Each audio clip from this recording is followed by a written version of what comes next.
obviously a great day in Little John. Just so happy for my players. These guys work so hard and have done it for so long. And, we didn't play great tonight, and a lot of that's because of Duke. I thought they were very competitive. Their size is a major factor in the game, in everything you do defensively, rebounding, trying to score against them. But our guys hung in there. And, again, I just keep talking about how I think we're a true team. And, I said it on our radio, I said it out there in the court, that I talk to my guys all the time about if you're going to be good, you got to have a superpower. Maybe it's defense, shooting, rebounding. Hopefully it's multiple things if you're really good. And I think our superpower is just our camaraderie and our togetherness. And I told our guys that when we got back from France, that the unity, the camaraderie, the genuine care and love for each other, I think is clearly evident. And I think that's why we're winning and why we won. We had great bench play. Our guys are genuinely happy for the other guy on the team when he plays well, and even if it's eating into their minutes. I've said a lot of times there's a lot of teams out there with the same jerseys, guys wearing the same jersey, but there's not a lot of true teams all the time. And in this climate, in this society right now, and with everything going on, it's probably even more challenging for coaches to create that atmosphere. And I'm just blessed this year to be coaching a group of kids that allow you to coach them and care about each other and have one goal in mind, and that's to do their best for Clemson. So it's been a great run. We got a long way to go, but I'm extremely proud of them and happy for our fans and our students, and want to thank them for the great turnout. It was awesome. It was a big factor in the win, no doubt. Questions? You did a good job limiting Hunter offensively, but what can you say about PJ? 18 points in the first half. Yeah, I've said all year that I think our team and our coaching staff does a good job of, we try to figure out how we're being played and play accordingly. I talk to my team all the time. You got to make the right play. Read the game, make the right play. Read the game, make the right play. Some guys are better than others. Some teams are better than others. I think we have a team that is unselfish, so they're willing to do what is necessary to win. If it's shoot more threes, if it's drive it, if it's post it. We're unselfish enough that we have a group of guys that like to share the ball. And in this game, for part of the game for sure, it was we need to try to score inside some. And, PJ was very comfortable in the moment. He was very comfortable in the atmosphere. I think early in the game, I thought my team was a little amped up for most of the first half, and I thought we took some ill-advised shots and a couple quick plays that, the crowd actually probably bothered us a little bit. But we did settle into the game better. I thought our defense was good for a majority of the game, and we were able to win. Coach, what does it say when you can be held 17 from 3, but dominate the paint the way you did, find a way to win? Yeah, see, good players. Our guys are improving. PJ's obviously, I think, a very talented guy that's battling back off of 2 difficult surgeries. Ian Shefflin and Ben Middlebrooks obviously are the beneficiaries of him not being really out on the floor with us all spring or summer, and even most of the fall. So those guys got all the reps, right? They're the ones, and a lot more is expected of them. It probably accelerated their growth, and I think, we're benefiting from some of that with their play right now. Right, he had such a tough matchup coming in. Yeah. Can you just reflect on how many different ways he affected the game? Yeah. Ian's a smart player. He's got great skill in terms of he's an excellent passer. Filipowski is outstanding, and it's a hard cover defensively. We tried to give him a little bit of help when we could. I thought he did a nice job. We thought we could take some charges, and he took some, so he was very smart defensively. I think he anticipated, moved to the spot, beat him to the spot some. He fought like crazy in the post and squirreled a couple in there against, using the rim because he's not as athletic or as big, and so he had to figure some other ways out to make some plays. But he was terrific.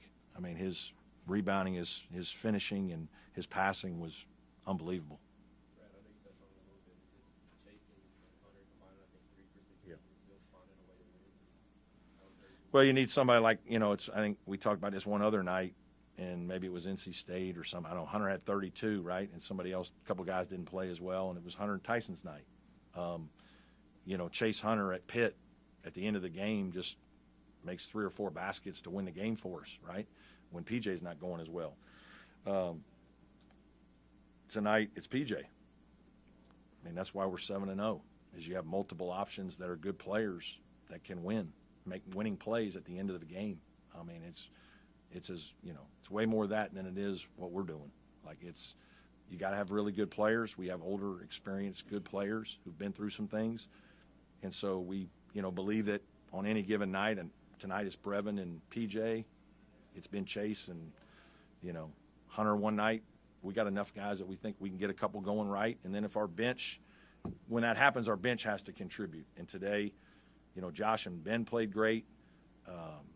And then Ian, he doesn't score as much, but his quality was high-level basketball. How about the way you managed PJ's minutes tonight, and did that have something to do with him staying out of foul trouble? Trying to, yeah. We really, because of how big they are, and, they post it too, and it's going to be physical around the rim and blocking out, and, just changing ends all the time isn't as easy for PJ.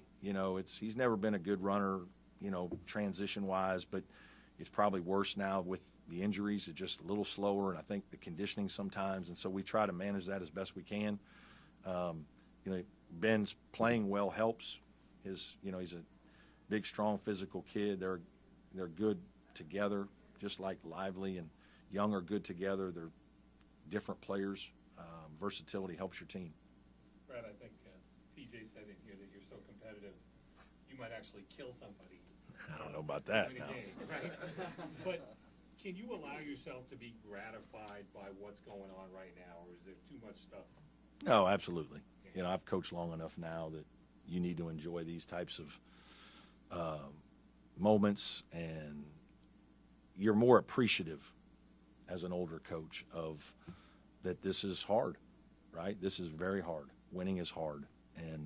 And having a special group of people like I'm coaching right now is an unbelievable privilege. Obviously, we select them, but it's, and I'm proud of that.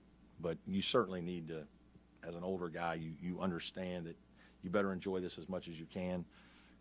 That'll be a couple more hours, and then it's on to Wake. There's, in here, putting 12, 15 hours a day in the office and another 4 or 5. And I mean, you're burning the candle. So when you can get a couple hours to try to enjoy it, you need to keep you fresh and to keep you going for the next contest. So I hope I'm doing a little better. But when the game's going on and when it's time to work, our guys know it's time to work. Brevin made. Excuse me? Brevin seems like a guy that he may miss 2 or 3 in a row, but he wants to take that big shot. How big was that 3? Yeah. Yeah, he's very confident. And that's I said to you guys when we signed him that I wanted another older player that wasn't going to be afraid of the moments.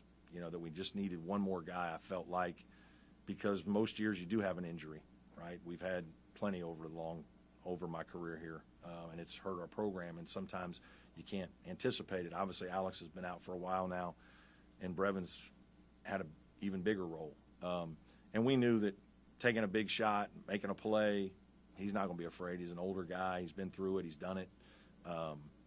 And that's part of what we need him to do. And, he's adjusting to our team, our system, our style, how we do things. But I'm really happy for him. I'm proud of him. This was a huge performance.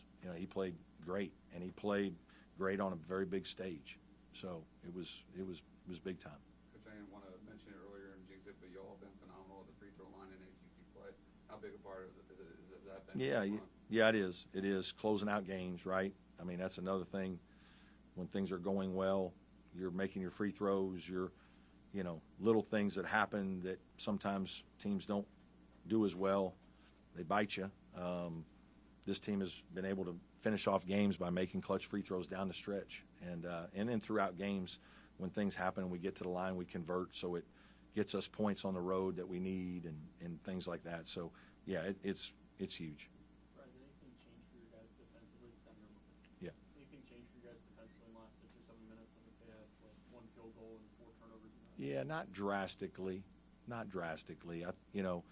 We didn't do as good a job at times on the glass in a stretch there in the second half. I thought we did a very good job for most of the first half.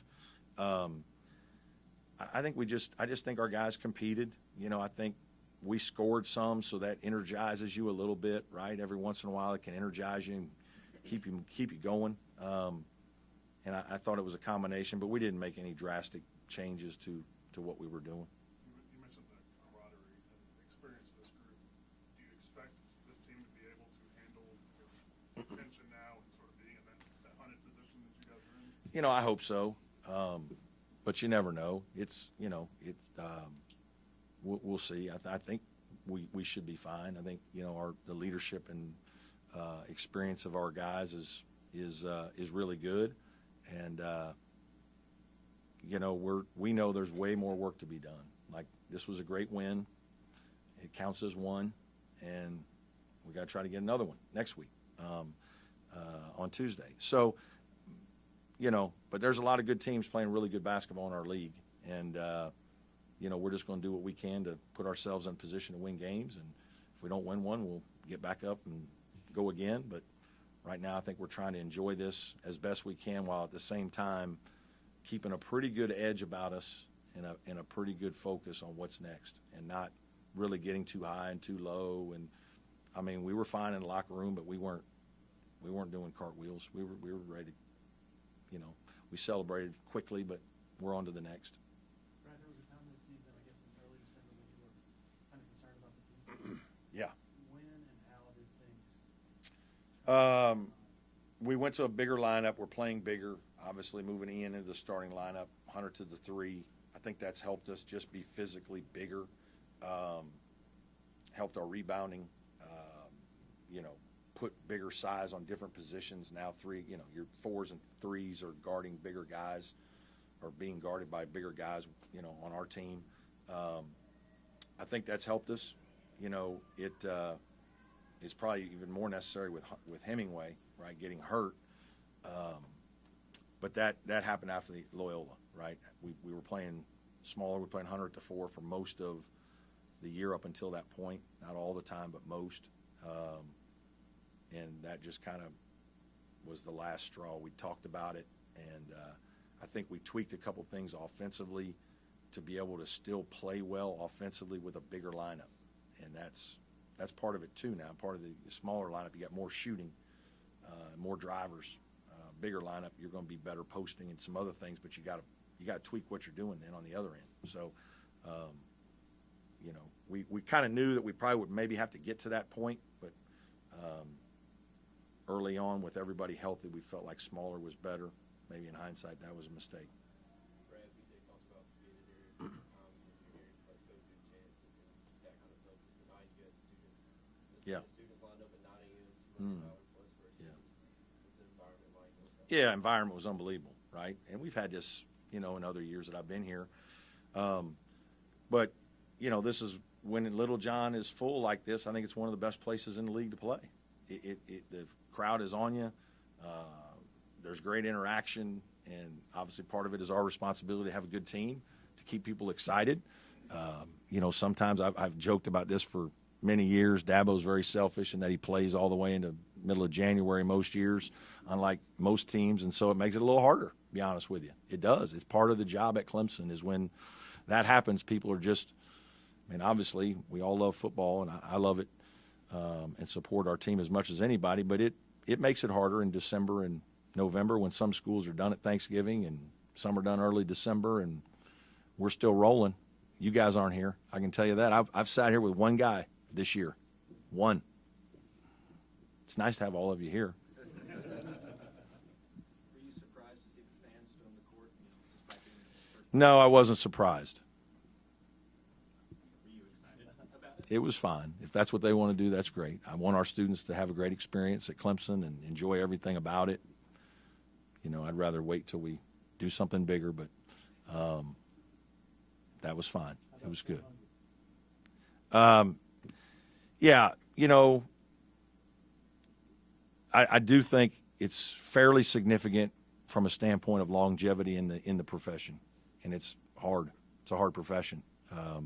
So I'm proud of that. I think you've got to have some consistency.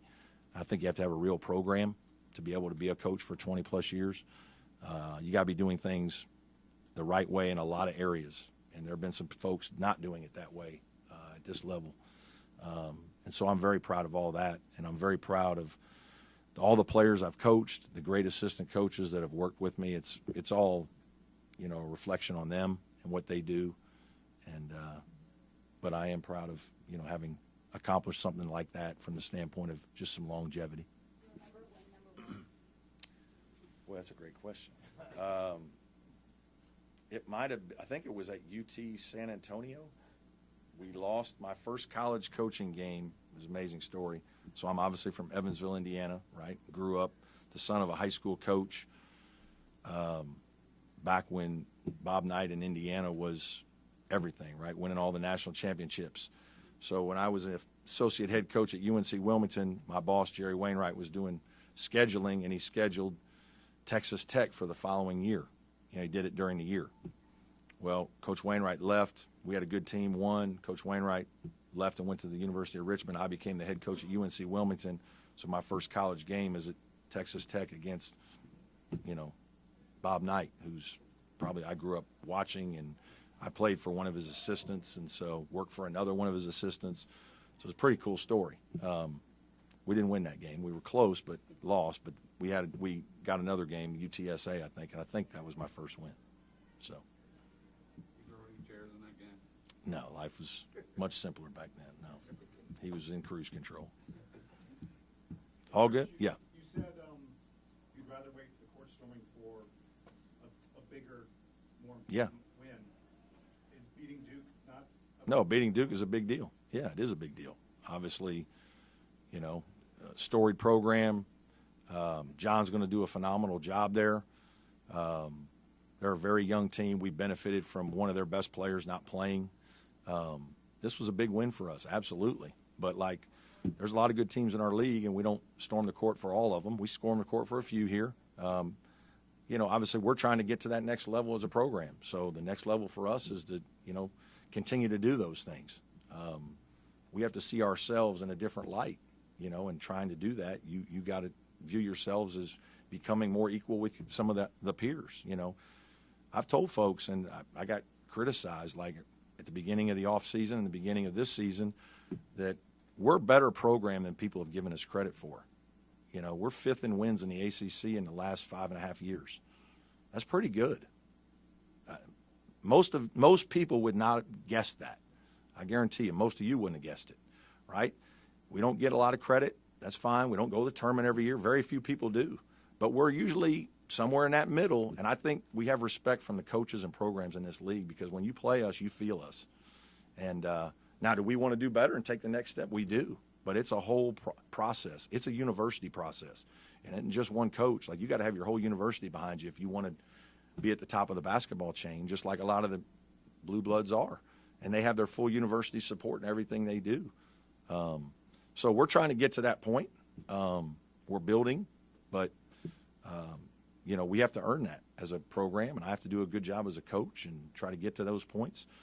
But if we're going to see ourselves as equal, we can't be that excited just about beating one team. It has to be about beating all 14 or 15, and that's hard. Any more questions for Coach?